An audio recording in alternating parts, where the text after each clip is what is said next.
Allez, retour en Corse. Comme chaque année à l'entame de la saison estivale, les CIS de Corse présentent leur dispositif de lutte contre les incendies. Les moyens sont sensiblement les mêmes que l'an dernier. Cette année, certaines régions de Haute-Corse seront particulièrement surveillées car en situation de sécheresse très prononcée. Les pompiers ont également adapté leur stratégie de lutte contre les feux à partir de l'expérience tirée des derniers incendies. Paul Salor, Tiffaine Urtis-Verea et Franck Rombadi. Cette toute nouvelle piste de 15 km vient d'être achevée par les forestiers sapeurs. Elle relie le col de Teddy et Olancone et permet aux pompiers de verrouiller la région du Nebbio. Objectif, tirer les leçons du gigantesque incendie de 2017.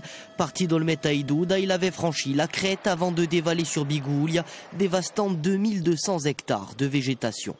Grâce au nouvel accès, les soldats du feu disposent d'une zone d'appui à la lutte, une position stratégique. Ce sont des manœuvres défensives. Ça veut dire qu'on ne va pas chercher le feu, on attend que le feu arrive sur notre position. Et donc, par définition, ce sont des manœuvres dangereuses qui nécessitent beaucoup de précautions quand on les met en œuvre.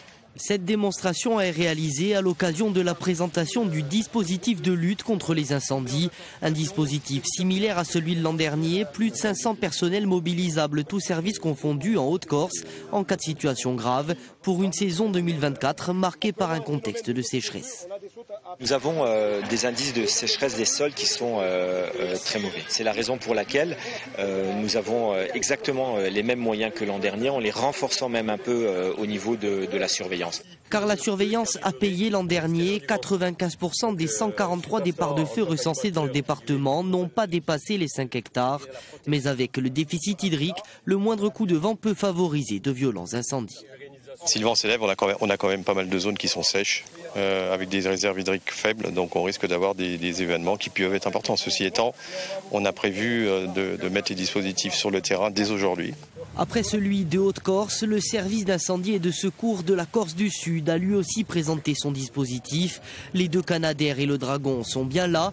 Ici aussi, le dispositif reste au même niveau que l'an dernier, avec 425 personnels mobilisables au total, et ce malgré les contraintes liées aux Jeux Olympiques. La Corse ne sera pas directement impactée parce qu'on a inscrit dans l'ordre d'opération nationale qui se décline en ordre d'opération zonale et départementale, on a inscrit le même type de renfort. Et donc, logiquement, tout est construit pour qu'on soit dans le même dispositif que l'année dernière.